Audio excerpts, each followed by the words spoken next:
અયોધ્યાની રોનક, અયોધ્યાનું અજવાળું દેવતાઓને ગમતું નથી કે રામ ગાદી ઉપર બેસી ગયા તો આપણી સમસ્યા આમનમ રહેશે. કોઈ પણ હિસાબે રામ વનમાં જવા જોઈએ. અયોધ્યાનું અજવાળું દેવતાઓને એ રીતે ન ગમ્યું જેમ ચોરને ચાંદની રાત ન ગમે. તમામ દેવતાઓ ઉપર બેઠા બેઠા વિચાર કરે છે કે કોઈ પણ હિસાબે રામ વનમાં જવા જોઈએ. અહીંયા આખી અયોધ્યા ઉછાળામાં નાચે છે અને દેવતાઓ આવો વિચાર કરે કે કંઈક એવું કરવું જોઈએ કે રામ વનમાં જાય. તમામ દેવતાઓએ ચિંતિત સ્વરે ભેગા થઈ સરસ્વતીને પુકાર્યા, સરસ્વતીની સ્તુતિ કરી. વારદેવીના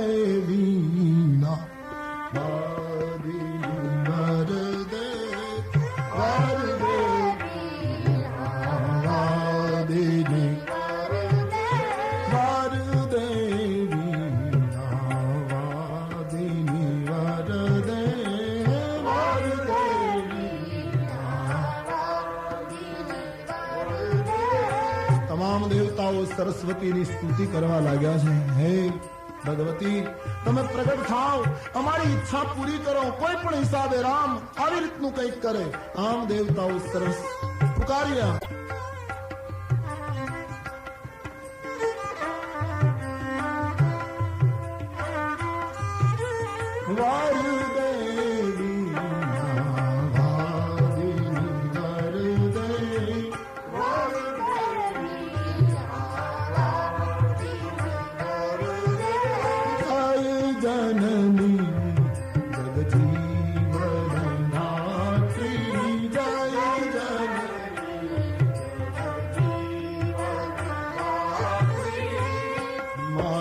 સરસ્વતી તાણ પ્રયસ્તી, માતુ સરસ્વતી તાણ પ્રયસ્તી, જય જગજીવન ધાત્રી, જય જનની સા સા ધ પ ગ રે સા રે ગ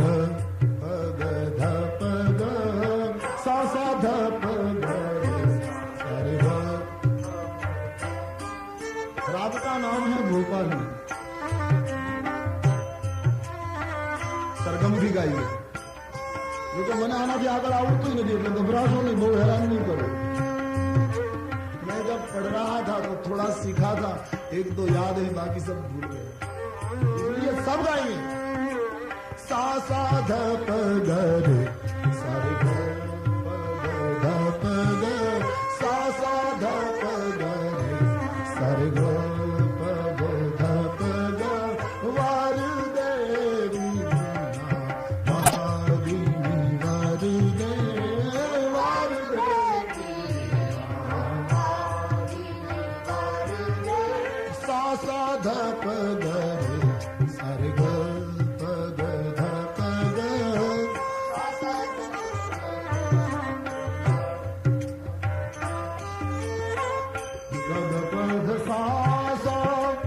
धसारे साधक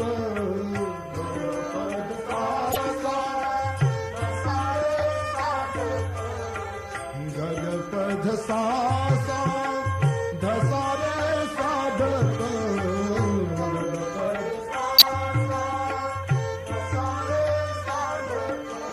गगरे सारे रे सा सा सा साधक गरे सा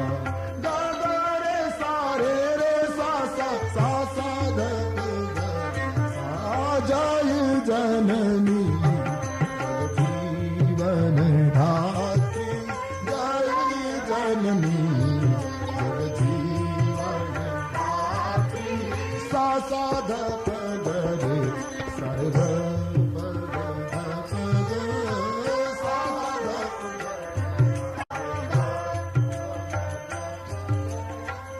या कुंदेन्दु तुषार हार धवला,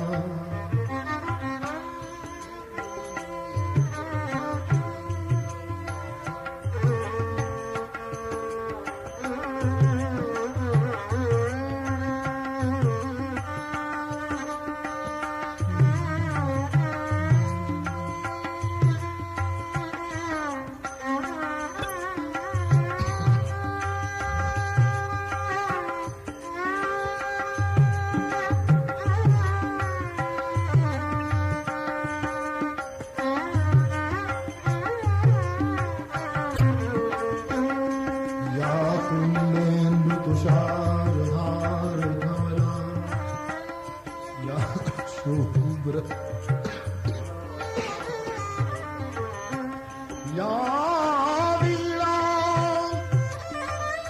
वरदंड मंडित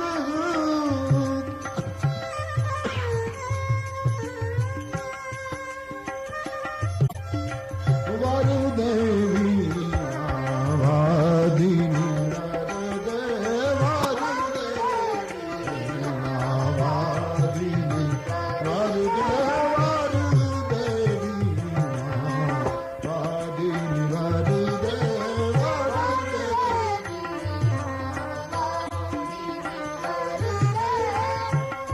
સરસ્વતીની સ્તુતિ કરી દેવતાઓના મંડળમાં સરસ્વતી પ્રગટ થયા. તમામ દેવતાઓએ કહ્યું છે વિપત્તિ હમારી બિલો કી બડી માતુ કરીએ સોહિયા રામ જાઈ બનરાજ તજી. હે માતાજી, અમારી વિપત્તિ જોઈને આટલું કરો કે આવતીકાલે રામ ગાદી ઉપર બેસવાને બદલે વનમાં જતા રહે. આમ જ્યાં વાત કરી સરસ્વતી ધ્રુજી ગયા. દેવતાઓ શું બોલો છો? આપણે અયોધ્યાના આનંદમાં વધારો ન કરી શકીએ ચિંતા નહીં, પણ આનંદ ઉડાડવાનો કયો અધિકાર? ઊંચ નિવાસ નીચ કરતુતી, ઊંચ નિવાસ નીચ करतूती. स्वामी जी ने चौपाई में देवताओं की आलोचना की है. आप आटला ऊंचे रहो ने आवा नीचा विचार करो. अयोध्या नो आनंद लूटवानी बात. ऊंच निवास नीच करतूती, ऊंच निवास नीच करतूती. देखी न सकहु पराई विभूति, देखी न सकहु पराई विभूति, देखी न सकहु पराई विभूति, देखी न सकहु पराई विभूति. ऊंच निवास नीच करतूती, ऊंच निवास नीच करतूती.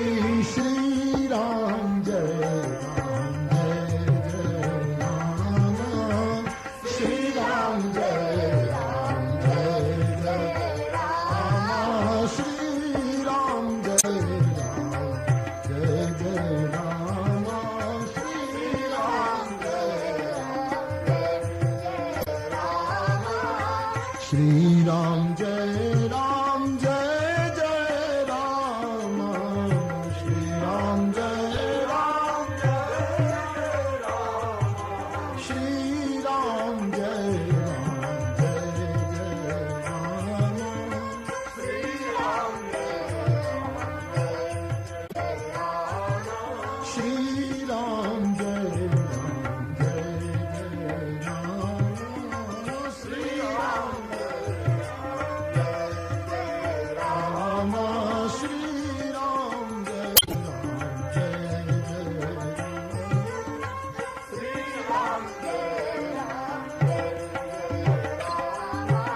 પરોપકારનું કાર્ય છે આમ કહી સરસ્વતીને દેવતાઓએ તૈયાર કર્યા. સરસ્વતી અયોધ્યામાં રામ વનવાસ માટે કોની બુદ્ધિ બગાડું એ નિર્ણય કરીને અવધમાં આકાશમાં પ્રવેશે. એ કથા આવતીકાલ સવારે 9 વાગે. प्यार से बोलिए, बोलिए रामचंद्र भगवान श्री बाल कृष्ण लाल सद्गुरु देव.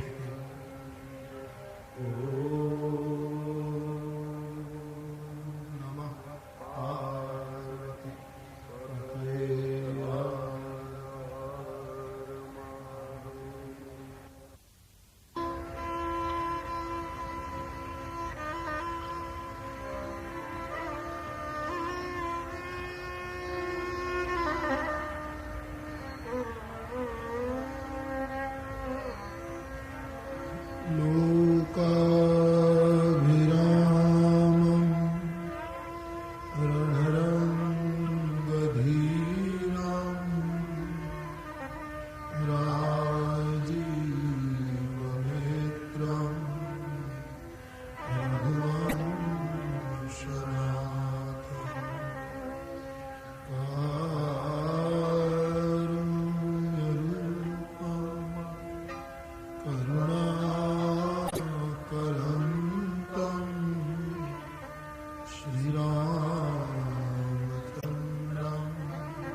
श्री राम जय राम जय जय राम। श्री राम जय राम जय जय राम। श्री राम जय राम जय जय राम। श्री राम जय राम जय जय राम।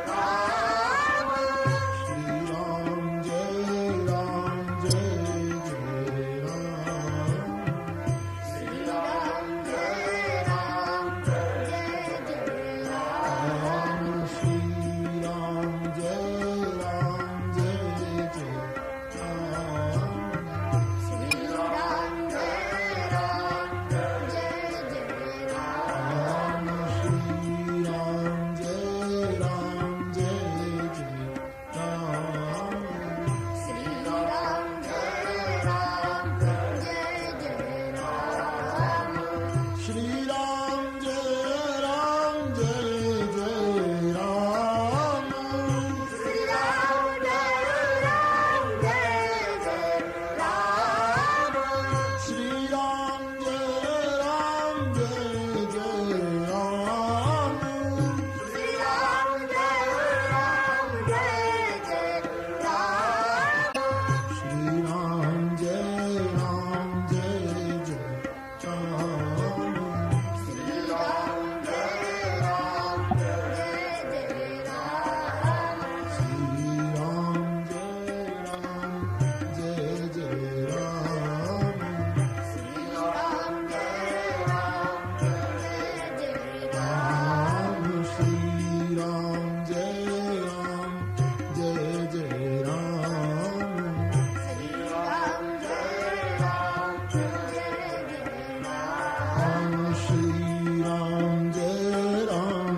श्री गुरु चरण सरोज रज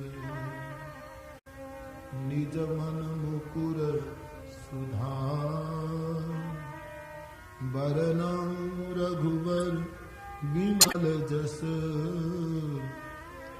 जो दायक फल चार।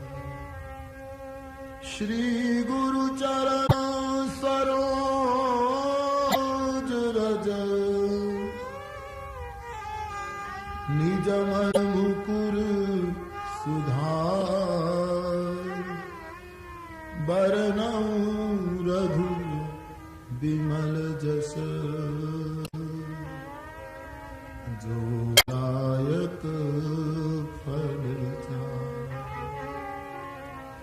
मंगल भवन अमंगल हारी मंगल भवन अमंगल हारी मंगल भवन अमंगल हारी मंगल भवन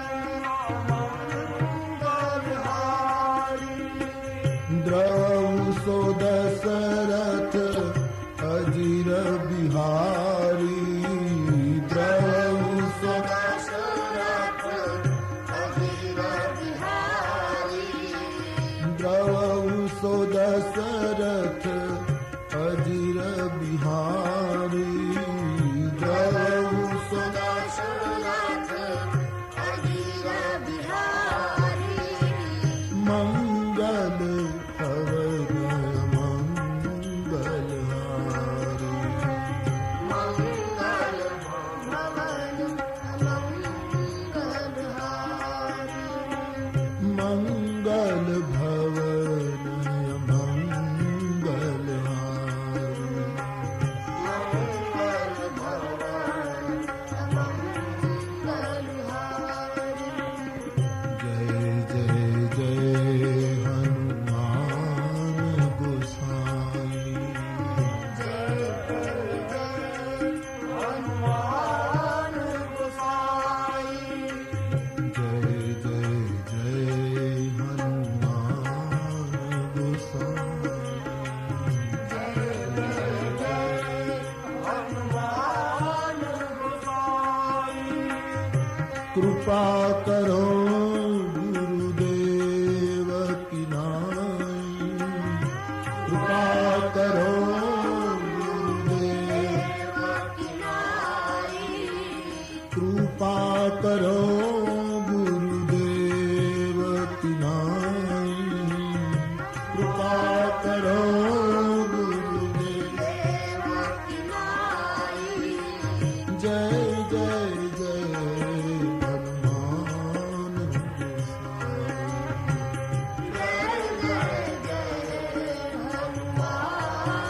गोसाई जय जय जय हनुमान गोसाई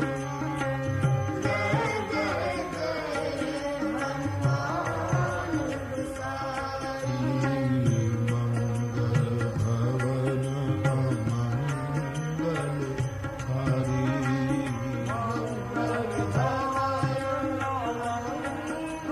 हारी मंगल भवन अमंगल हारी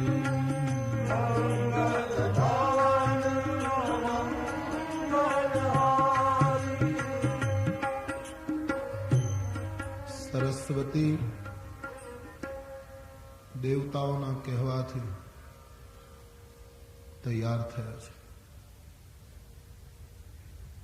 અયોધ્યાના આકાશમાં સરસ્વતી ઘૂમે કે કોની બુદ્ધિ બગાડો,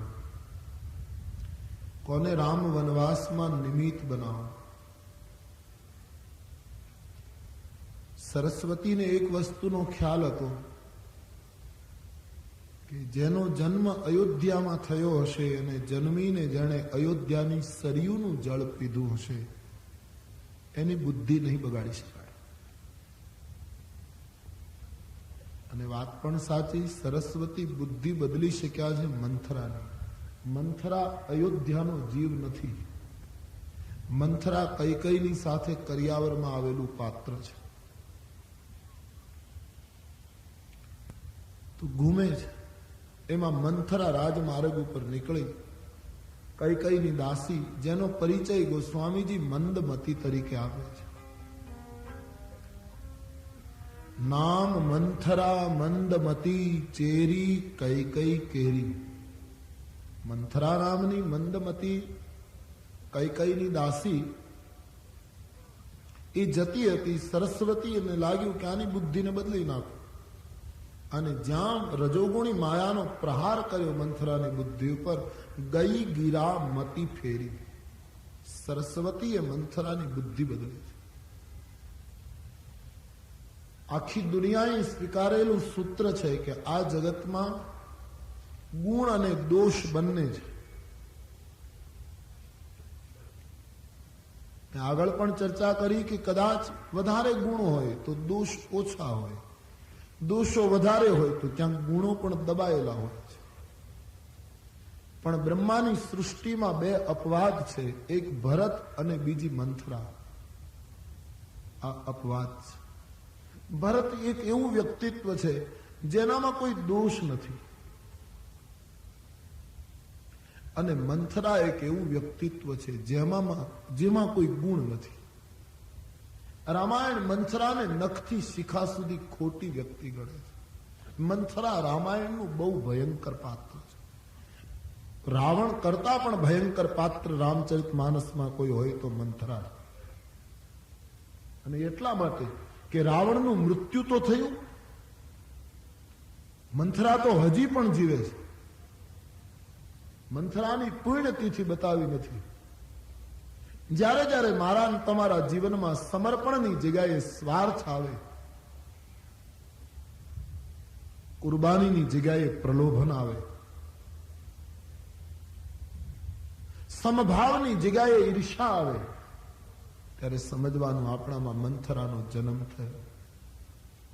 મંથરાએ કેટલાય વ્યક્તિગત જીવનથી લઈને કુટુંબ જીવન, સમાજ જીવન, રાષ્ટ્ર જીવન, વૈશ્વિક જીવન, આ મંથરાની મનોવૃત્તિએ કેટલાય જીવનમાં રામ રાજ્યને બદલે રામ વનવાસ નિર્માણ કર્યો છે.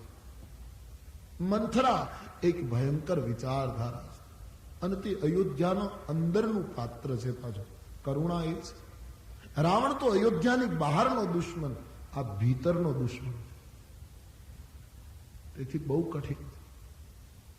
મંથરા સે બચે, બુદ્ધિ ફેરવી, અને જ્યાં બુદ્ધિ ફેરવી એટલે આખું દર્શન ફેરવ્યું. સ્વાભાવિક છે, આ કોઈ પણ વસ્તુનું દર્શન તો બુદ્ધિ ઉપર નિર્ભર છે ને.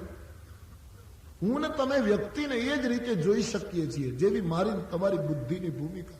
નિર્ણય તો બુદ્ધિ આપે છે, અને ધ્યાન દેના, બુદ્ધિ ઘણી વખત ગલત નિર્ણયો આપે છે. આંખનું કામ નિર્ણય કરવાનું નથી. આંખ જુએ, જોઈને તુરત જ બુદ્ધિને કહે કે આ વસ્તુ, એટલે બુદ્ધિ નિર્ણય આપે કે આ ફલાણું, આ ભાઈ છે, આ બેન છે. જોવાનું કામ આંખ કરે, નિર્ણય બુદ્ધિ આપે. આ નદી છે, આ પહાડ છે, દેખતી है आंख, निर्णय देती है बुद्धि. અને છતાં બુદ્ધિ પર ભરોસા મત કરે इतना, क्योंकि बुद्धि गलत निर्णय भी देती. રેલવે લાઈનની વચ્ચે ઉભા રહો અને દૂર જુઓ તો આંખ જોશે કે બે પટ્ટી જતી રહી છે, રેલવે લાઈન ચાલી જાય, પણ બુદ્ધિ નિર્ણય આપશે કે રેલવે લાઈન ભેગી થઈ ગઈ. રેલવે લાઈન કદી ભેગી ન થઈ શકે. સમુદ્રને કિનારે ફરો, આંખ જોશે, બુદ્ધિ કહેશે આકાશ અને પાણી ભેગા થઈ ગયા છે, એક થઈ ગયા છે, क्षितिज. बुद्धि का निर्णय गलत भी हो सकता. એટલા માટે આ દેશની સંસ્કૃતિએ દીક્ષિત બુદ્ધિની વાત કરી. આપણા મસ્તક ઉપર કોઈ સંત હાથ મૂકે એનો અર્થ એ છે અમારી બુદ્ધિ દીક્ષિત થાય. નહીતર આ બુદ્ધિ સંતમાં ચોરને પણ જોઈ શકે, સંભવ છે. હનુમાનજી જેવા પરમ સંત લંકામાં પ્રવેશ કરવા ગયા તો લંકીનીએ એને ચોર કહ્યા, क्योंकि उसकी बुद्धि दीक्षित नहीं थी. बुद्धि ने गलत निर्णय दिया. એ જ બુદ્ધિ જ્યાં દીક્ષિત થઈ છે એટલે એ જ લંકીની તુરંત નિર્ણય બદલે છે. તાત મોર અતિ પુણ્ય બહુતા, દેखेવું નયન રામ કર દૂતા. पूरा दर्शन समाज का बुद्धि पर निर्भर है.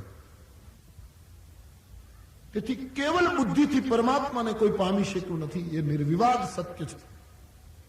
કારણ કે ખંડ અખંડને ન મેળવી શકે. તો બુદ્ધિની ભૂમિકા જ્યારે જ્યારે બદલી છે, જ્યારે માનવ વિદ્વાન બન્યો છે, બુદ્ધિની ભૂમિકા પલટી, માનવ મૂઢ બન્યો છે. એટલા માટે અમારે ગોસ્વામીજી જ્યારે માંગણી કરે ત્યારે આ માંગણી કરે છે. તાકે જુગ પદ કમલ મનાવઉ,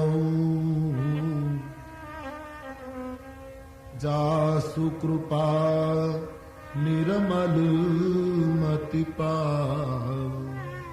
નિર્મળ મતિ મને પ્રાપ્ત થાય, મને દિવ્ય બુદ્ધિ પ્રાપ્ત થાય. જ્યાં મંથરાની બુદ્ધિ ફરી છે, આખું દર્શન ફરી ગયું. અયોધ્યાનો પ્રકાશ, અયોધ્યાનો આનંદ એને સળગાવવા લાગ્યો. આ બધું શું છે? એક જ વ્યક્તિ હોય, એક માણસને કંઈક જુદી લાગે છે, બીજા માણસને જુદી લાગે છે. વ્યક્તિ કા ક્યા दोष है? व्यक्ति तो वही की वही है. पर બે બુદ્ધિ જયારે ટકરાય છે, એક બુદ્ધિ કહેતી है ये है, एक बुद्धि कहती है ये. व्यक्ति का क्या कसूर? सवाल बुद्धि पर निर्भर.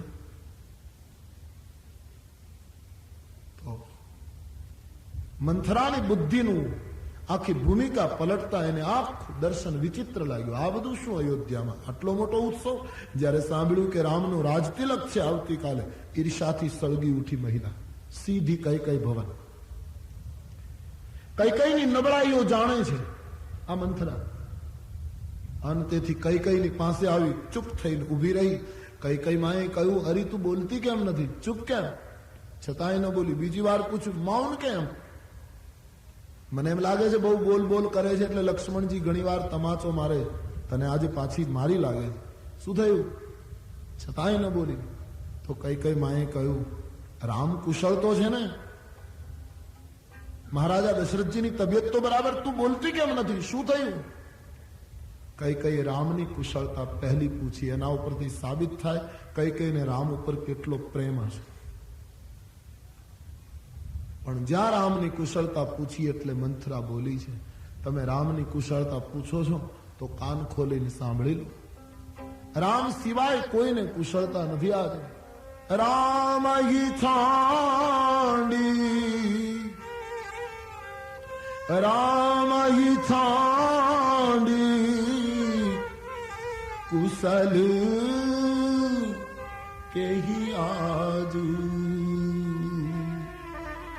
જેહી જનેસુ દેહી જુબરા, જેહી જનેસુ દેહી જુબરા. રામ સિવાય કોઈને કુશળતા નથી. મતલબ કાલે મહારાજા એને ગાદી આપે છે. રામને કાલે રાજતિલક થાય. શબ્દ સાંભળતા અષાઢ મહિનાનો મેઘ ગર્જના કરે અને જેમ જંગલના મોર નૃત્ય કરવા માંડે એમ માં કઈ નાચવા માંડે. બહુ સુંદર મંથરા, બહુ સુંદર સમાચાર આપ્યા. મારા અંતરની ઈચ્છા વિધાતા પૂરી કરે. હું રોજ મહારાજને કહેતી હતી કે રામ લાયક છે, ગાદી આપો. રામને મારા ઉપર અતિશય પ્રેમ છે. મેં પરીક્ષા કરીને જોયું છે. રામને ગાદી આપો. આજ મારી ઈચ્છા પૂરી થાય. માંગ, તને શું આપું? મંથરાને થયું કે આ તો ઉલટું થાય છે. પણ હોશિયાર છે મંથરા, સમજ બહુ બુદ્ધિશાળી છે. એને એમ થયું કે કોઈ પણ રીતે હું માનસ બદલી શકીશ. બહુ ભયંકર પાત આવે છે. બહુ થોડા સમય માટે રામાયણમાં પણ ભયંકર ઉત્પાત મચાયો છે આ પાત્રે. હું તો હંમેશા કહું કે રામાયણની અંદર મંથરા જેટલી ચોપાઈઓ બોલી છે ને, એના મુખમાં જેટલા વાક્યો તુલસીદાસજીએ મૂક્યા છે, એ વાક્યો દોહાઓ કોઈ વિદ્વાન રામાયણમાંથી કેવલ મંથરાના જ નિવેદનો એટલાને જુદા પાડી અને એક નાની એવી પુસ્તિકા કોઈ બનાવે તો એ પુસ્તિકા વાંચીને સંયુક્ત કુટુંબમાં તકરાર કેમ કરાવાય એ વિષયના પીએચડી થઈ શકાય. જો કોઈ આટલું જુદું પાડી દે. આવું એક ભયંકર પાત્ર છે આ મંત્ર. તો ધીમે ધીમે કઈને કહેવા લાગી, તમે આટલા બધા પ્રસન્ન બનો છો રામના રાજતિલકમાં, પણ એક પ્રશ્ન પૂછું, મેં તમને સમાચાર આપ્યા ત્યારે મળ્યા કે આના અગાઉ તમને કોઈએ કહ્યું હતું? અરે મંથરા મને વાત કરી હોય તો હું અહીં હોઉં, માં કૌશલ્યાને મદદ કરવા ન ગઈ હોઉં? મને એમ લાગે છે મહારાજા સવારે મારી પાસેથી ગયા, પછી સાંજે પાછા આવે ત્યારે મને વાત કરે. વચ્ચે કંઈક નિર્ણય લેવાઈ ગયો હશે. આવે ત્યારે કહે ને, એના પહેલા તે વાત કરી, માંગ શું આપું? નહીં દેવી તો ભૂલ થાય. બિલકુલ ખોટું બોલે છે આ મહિલા. રામને ગાદી આપવાનો નિર્ણય 15 દિવસથી લેવાઈ ચૂક્યો છે. તદ્દન ખોટું બોલે છે. અને રોજ મહારાજા તમારી પાસે આવે સેવા સ્વીકારવા, છતાં તમને ખબર આપ્યા નથી. આની પાછળ એક ષડયંત્ર છે. તમારો પુત્ર વિદેશ છે, એને કોઈ બોલાવે છે? દેવી, રઘુકુળના નિયમમાં મોટો પુત્ર ગાદી ઉપર બેસે એ હું પણ સ્વીકારું, પણ જે રીતે રામને ગાદી અપાય છે તમારા માટે બહુ મુશ્કેલ ઉભી કરશે. કૌશલ્યા અને સુમિત્રા, મહારાજ દશરથજી તમારા ઉપર વધારે પડતું હેત રાખે છે તે જોઈ શકતી નથી. તમારી સોખો ઈર્ષા કરે. અને સમય જોઈને એમણે રાજાને ચડાવ્યા છે કે આવી રીતે ઓચિંતા નિર્ણય કરો અને રામને જ ગાદી મળવી જોઈએ. અને દેવી, આ નિર્ણય મેં સાંભળ્યો ત્યારે મને આનંદ થયો, પણ મહારાજ દશરથજીને કૌશલ્યાજીએ એમ કહ્યું કે રામ ગાદી ઉપર બેસે પછી કઈને ભરતને જેલમાં પૂરી દેવાનું. અમારી સેવા કરે તો એને રાખવાના, નહીતર જેલમાં પૂરવાના, કાં તો દેશ નિકાલ કરવાના. તમારા માટે આવી રીતનો નિર્ણય લેવાયો છે. તદ્દન ખોટું બોલે છે. માટે હું તો આપને એટલું જ કહું છું કે આવતીકાલે જો રામ ગાદી ઉપર બેસી ગયા તો દૂધના પ્યાલામાં માખી પડી હોય અને એ માખીને કાઢતા જેટલો સમય લાગે એટલો સમય આ રાજ્યમાંથી તમારું સ્થાન ઉડી જતા લાગશે. તમારા કપડા પહેર્યા છે, તમારું અન્ન ખાધું છે, એટલે તમારું અહિત જોવાતું નથી. માટે મેં આ વાત કરી. તમે સાદા સીધા ભોળા છો, તમે માનો કે મહારાજા મારા આધીન છે, પણ દેવી સમય આવે પોતાના પારકા બનતા હોય છે. મહારાજા દશરથજી મુખના મીઠા છે, મનના મલિન છે.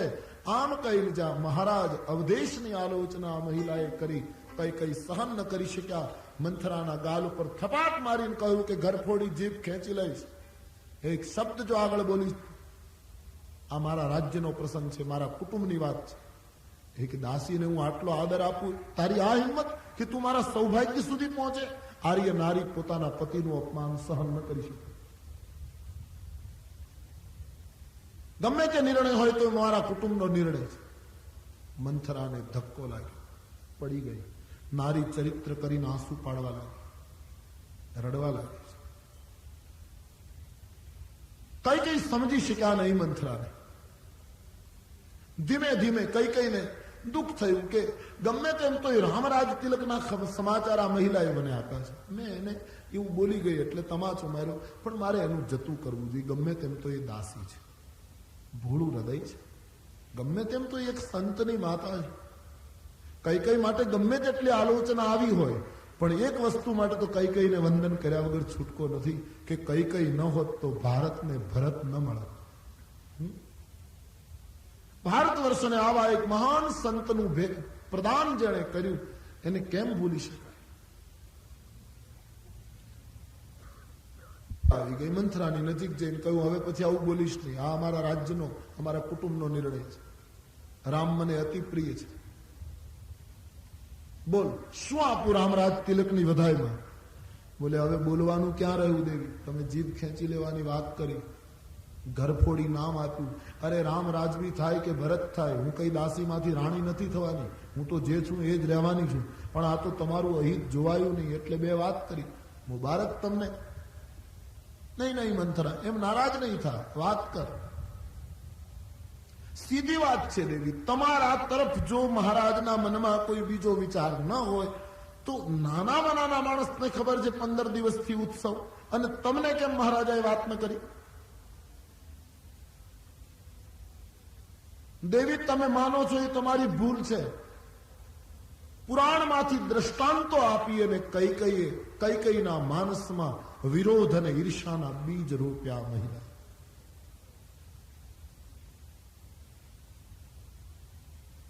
અને ધીમે ધીમે માનસ બદલે છે. બહાર ગામ જઈએ ને પછી બેગમાં કપડા ભરીએ એટલે જે પહેલા કપડા મૂક્યા હોય એ છેલ્લે નીકળે, અને ગોઠવતા ઉપર મૂક્યા હોય એ પહેલા નીકળે. પહેલું મૂકેલું છેલ્લે નીકળે, છેલ્લે મૂકેલું પહેલું નીકળે. એમ જીવનની પેટીમાં મૂળ જે સંસ્કારો આપણા પીડ્યા હોય એ છેલ્લે નીકળે, અને પછી ઉપર જે સંસ્કારો આવ્યા હોય એ પહેલા નીકળે. એમ કઈના માનસમાં મૂળ થોડાક સ્વાર્થના સંસ્કારો એના માતા પિતાના, પણ અયોધ્યા આવ્યા પછી સમર્પણ અને ત્યાગના સંસ્કારો એટલા એના ઉપર આવ્યા કે ધીરે ધીરે મંથરાએ એ સંસ્કારો કાઢી નાખ્યા. અને જ્યાં બેગના તળિયાના સંસ્કારો નીકળ્યા તેમાં રામ વનવાસની વાત પ્રગટ થઈ. તુલસીજી લખે છે, કઈનું માનસ ઘૂમવા માંડે છે. મંથરા, તારી વાત સાચી છે. શું રામ ગાદી પર બેઠા પછી મને ને ભરતને જેલમાં પૂરી દેશો? દેવી, ખોટું કહું છું. ભગવાન શંકરના સોગંદ. મંથરાને શંકરને લેવા દેવા શું? ખોટા માણસના સોગંદ બધા. મને શિવની આણ છે, તમારી આ દશા થશે. હું ખોટું કહું છું?